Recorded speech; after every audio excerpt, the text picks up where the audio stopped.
Here was her take on it. She says, we're not used to seeing a white woman of means at the center of the criminal system. Most of the people, this is her quote, most of the people involved in the criminal legal system, most people who are charged with second-degree murder are not white women with money. And so I think people are always fascinated by that dynamic, end quote. And I would suspect that's true. I would think disproportionately people accused of these types of crimes are probably poor people, probably minorities. So she's saying it's unusual to see this racial component with someone of means.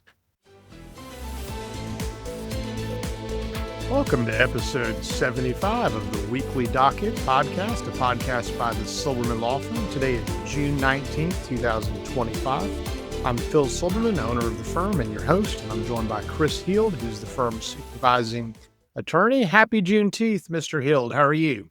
I'm doing great. How are you? Doing well. So it's Juneteenth, and I'm excited about it because the whole country is celebrating a holiday that really started out in Texas. It commemorates the effective end of slavery in the United States.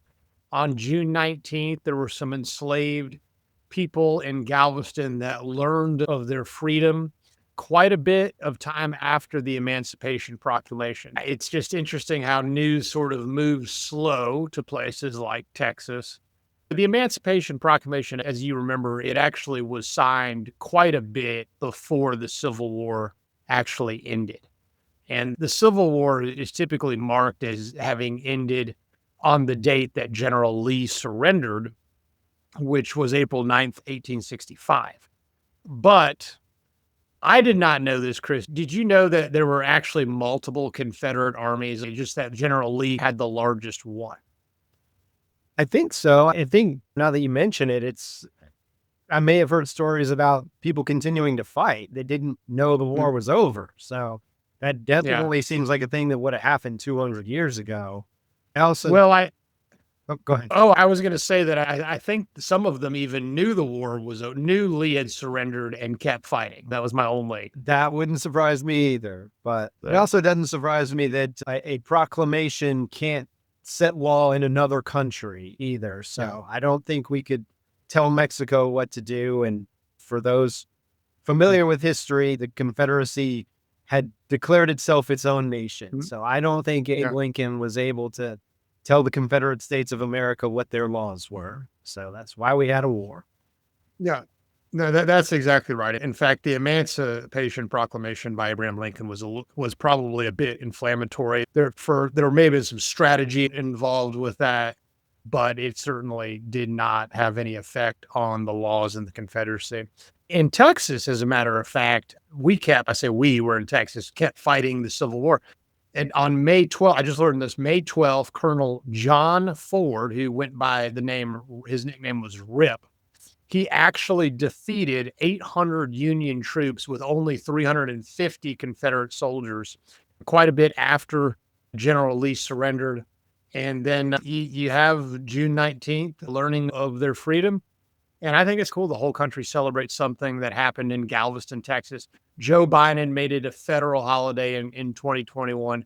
I do think it's a good holiday, something worthy of commemorating, but I wish the country knew more of the history and how that originated in Texas, in Galveston. There you have it. Happy Juneteenth. So let's talk about what's on our docket today. We're covering Karen Reed was acquitted yesterday.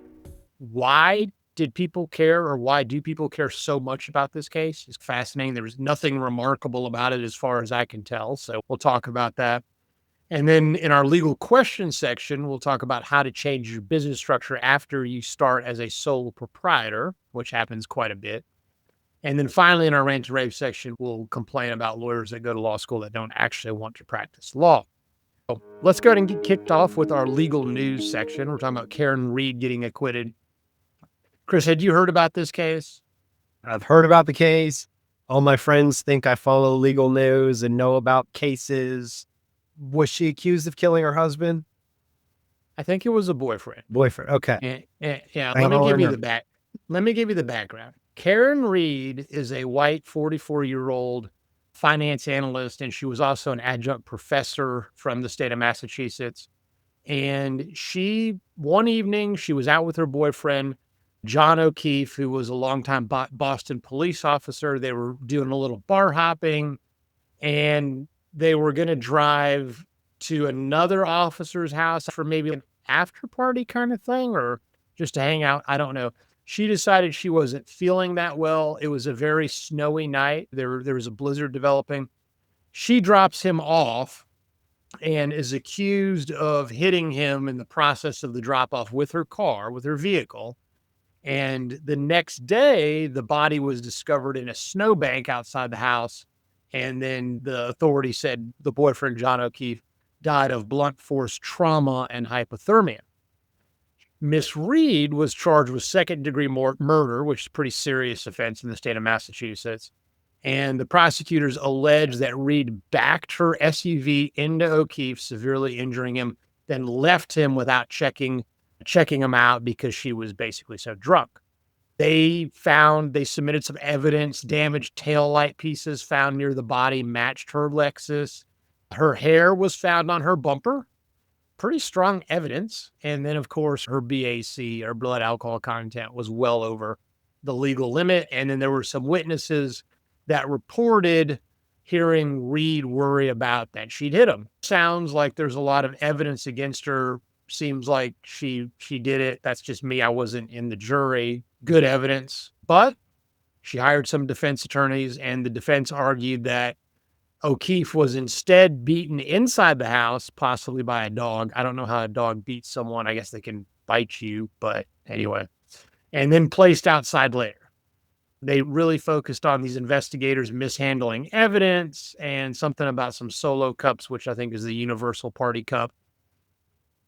And then there was this lead detective, Michael Proctor, who sent some inappropriate text and was later fired. So they really beat that drum. And they said that the evidence on the tail light, the hair and the taillight pieces, they said that was all planted.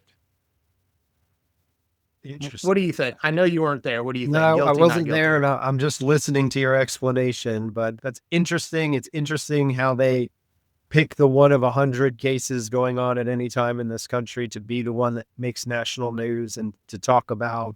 Definitely seems like an interesting case.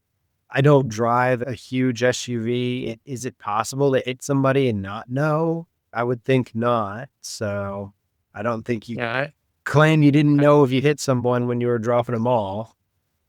I think she did it. I just think she did it. So based on Bill's what I've not read, I think she did it. And there's going to be some people mad because there's a whole divided set of people. And they had people at the courthouse camping out.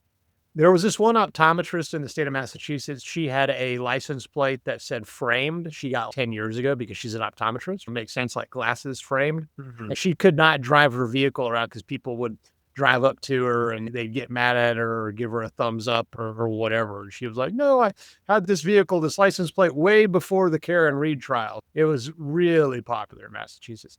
First trial ended in a mistrial with a hung jury. Jury had 6 men, 6 women, deliberated for about 25 hours over several days. And they just came back and they said, Judge, we're at an impasse. So hung jury. Prosecutor tried her again the second time. And she was acquitted of second-degree murder, all the major charges. But of course, she was convicted of the lesser offense, driving while under the influence. So why do people care? Chris, you had a good kind of comment. Like there's hundreds, maybe thousands of these cases going out around all over the country. Why do they care about this case? What do you think?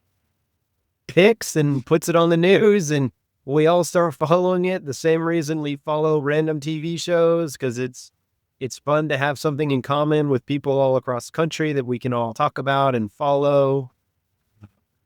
My wife has a theory. My wife has a conspiracy theory. She says that the liberal media specifically picked this case to focus on to try to draw our attention away from all the crazy riots against Donald Trump and ICE. That's her theory. She's a big conspiracy theorist. I don't put too much stock in that. But. Criminal cases are interesting to the public. We're not criminal attorneys. I find some of this stuff very interesting. I share the sentiment you shared of, I wasn't in the courtroom, so I do not know what evidence was introduced, what evidence was excluded. I wasn't there for every minute of testimony and to see every exhibit. And jurors do surprise you. Jurors will look at things in a different way than you look at them. We work cases up for 2 years. A jury gets to hear it for a week, and then, they're not living it every day like we are for years.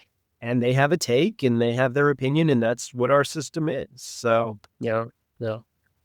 We have an article with some quotes from this person, Shira Diner, who's a law professor at Boston University. Here was her take on it. She says, we're not used to seeing a white woman of means at the center of the criminal system. Most of the people, this is her quote, most of the people involved in the criminal legal system, most people who are charged with second-degree murder are not white women with money. And so I think people are always fascinated by that dynamic, end quote. And I would suspect that's true. I would think disproportionately people accused of these types of crimes are probably poor people, probably minorities. So she's saying it's unusual to see this racial component with someone of means. It's not like Karen Reed was a rich person, but in fact, she spent $5 million on legal fees. That was before the second trial got started. And this is how it's some really fancy lawyers. This is how she's how she financed it. Her lawyer, by the way, the guy's name, she brought him in. I want to say she brought him in from LA, Alan Jackson, not the country singer, the lawyer, Alan Jackson. He was the former LA, Los Angeles district attorney. He defended Kevin Spacey, defended Harvey Weinstein. So big name criminal defense lawyer, $5 million in legal fees. She sold her home for $800,000. She got about $1 million in crowdfunding. And she probably still owes a ton of money that I doubt she'll ever be able to pay. Here's the kind of the most interesting thing, Chris, and I think you'll find this interesting as an attorney. Are you familiar with alternate jurors? You'll have an alternate juror in the courtroom that doesn't sit with the jury, but probably sits behind the bar and listens to the case. In case that a juror gets sick, that juror then can step in. Yeah, I thought they sat in the jury box, but I do maybe in high profile cases where if you're going to spend all this time on it and then, heaven forbid, something happened to a juror, you don't want to have to restart the case because now you only have 11 jurors. So, yeah. Yeah, I think you're right. I think they made to sit in the jury box. I think that's right. But okay, so they have this alternate juror in the first trial, and the alternate juror happened to be just a civil attorney, like you or me, just got picked for jury duty. And what Karen Reed did, probably on her counsel's advice, is they hired the attorney to represent her afterwards, right? I guess like a consulting type of attorney, almost like a mini focus group. Hey, what were you seeing?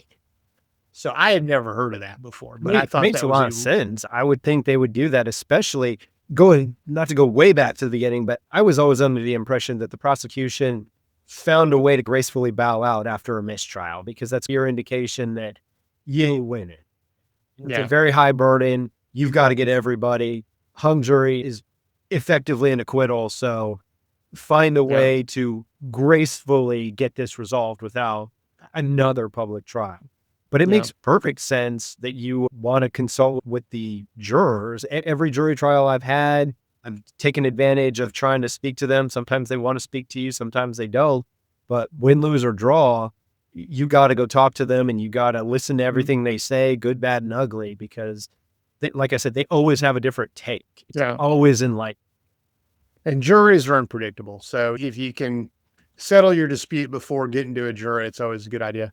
All right, she got acquitted, and however you feel about it, that was the result, except for the DUI, which minor thing. I think she got a year of probation. Let's move on to our legal questions section, and we're talking about how to change your business structure after starting out as a sole proprietor. Pretty common. You own Joe Bob's Fence Builders. You're one guy building a fence. You want to all of a sudden operate as an LLC.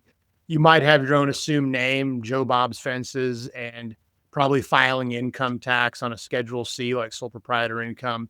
So you want to get some scale, want to get some asset protection, maybe some tax advantages. Chris, what do you form? What's the most typical thing we're going to form out there? I think in Texas and maybe across the country, the most typical thing you're going to do is form an LLC. Yeah, single member LLC. You may designate it as an S Corp, might leave it as a disregarded entity, which just means it stays on your Schedule C. Probably going to want to abandon your assumed name under your sole proprietorship. I do this because I don't want any plaintiff attorneys later suing me personally and saying that I was operating under my sole proprietorship. File a new assumed name with the Texas Secretary of State. You no longer have to file with the county clerk. We used to do both, but now you just file with the Texas Secretary of State, that new assumed name. Then you're going to want to get an EIN, employment identification number, from the IRS. Do it online, takes a couple minutes. And then if you want to be an S corp, fill out IRS form 2553. And if you're married in Texas, be sure to have your spouse sign that form. It's a weird, obscure IRS rule. Now, what Stupid rule, actually. What if they call us and say, I don't want an LLC. I want an S corp. I want an S corp. I was told I need an S corp. I don't want an LLC. I want an S corp. How much to form an S corp? Yeah, you're just going to have to walk them through that one and just say an S corp is a tax election. You can have whatever entity you want. But if you really twist my arm, I'll charge you more money and you can painfully administer a corporation for the rest of your day. All right. And then open a bank account. Bank's going to require some LLC docs, certificate of formation, operating agreement, a consent resolution, something to open the account. Throw some money in the bank account. We call that a capitalization, an initial contribution. That initial contribution should match your docs. And then start a new QuickBooks file. Don't just continue on your sole proprietorship QuickBooks file. Fire up a new company file with your new bank account. Your opening balance on that bank account is going to match your initial contribution. And then final note, when you're filing your tax return next year, you may have a partial return. If you're a disregarded entity, you won't. You'll just continue on with that Schedule C. If you elect an S corp status, you may have part of the year where your sole proprietorship return on your Schedule C, and you might file like an 1120S. So that's how you do it. That's how we roll at the Silberman Law Firm. Just that easy. Everybody's going to clip that, and now they have all the steps. They can replay it. You can walk them through it. Got it. All right, now we got to rant and rave a little bit. My favorite section of the show: lawyers that graduate law school and don't want to go to court. Okay, it's a phenomenon. Chris, when you graduated law school, you wanted to go to court, right? I did, and I to one up that, I went to a very specific trial law school. So knowing that some people there would ask, "Oh, do you want to be a litigator?" I would, what are you doing? You don't know why are you even here. But some people don't want to. Some people, they just want to be a lawyer. They want to be a transactional attorney or do something else with their law degree. But yeah, most young people, or a lot of young people, the numbers I'm seeing when I'm doing interviews, Chris, they want to be transactional lawyers. They want to avoid the confrontation in a courtroom. They get nervous about public speaking. They don't like opposing counsel questioning or challenging them. A lot of graduates with liberal arts degrees, they just think, hey, law school seems one of the few options I've got because I can't really get a job with my liberal arts degree. They just want to do transactions, and that's a hard thing. And I think with the rise of AI, we're needing less transactional lawyers. I think things like demand letters are taking less time. Drafting documents are taking less time, and I think AI is putting downward pressure on that. Chris, I know you disagree. You don't think AI is that effective, right? So, well, I'm old and I'm very anti-AI because I know it's going to take over the world, and I don't want to be a part of that. Anything to do with artificial intelligence. The question is, if we used to do some of these things, draft a demand letter and maybe took 3-4 hours, now it takes half the time. Maybe we only need half as many transactional lawyers. Does that trend continue? Is that something we're going to see? And that's putting some downward pressure on that practice. But we, at our firm, and I think firms out there, we need people that are willing to go in front of a judge, willing to go to court. They may get yelled at. They may fail and fall on their face, but you're going to get up again and you're going to do it the next day. That's just what it was. Chris, when you got married and you went to court and you had a bad day, you didn't go home and tell your wife, honey, I just can't do this anymore. No, and it's an interesting experience. And one of the things, we don't learn a whole lot from our successes. We learn a lot more from our failures. So if we want to grow and evolve as attorneys, unfortunately, sometimes it does take those bad days in court where you get told everything you did was wrong. Not fun by any means, but you certainly never forget, and you certainly come back better for it. Yeah. All right. That brings our show to a close. I've been your host, Phil Silberman. Chris has been my co-host. Like us, follow us, review us wherever you get your podcast. And as a reminder, nothing in this show is to be considered legal advice, and this has all been for entertainment purposes only. If you have a question, email us at info@silblawfirm.com. Tell us you want it publicly answered in the podcast. Everybody have a great rest of your week and weekend.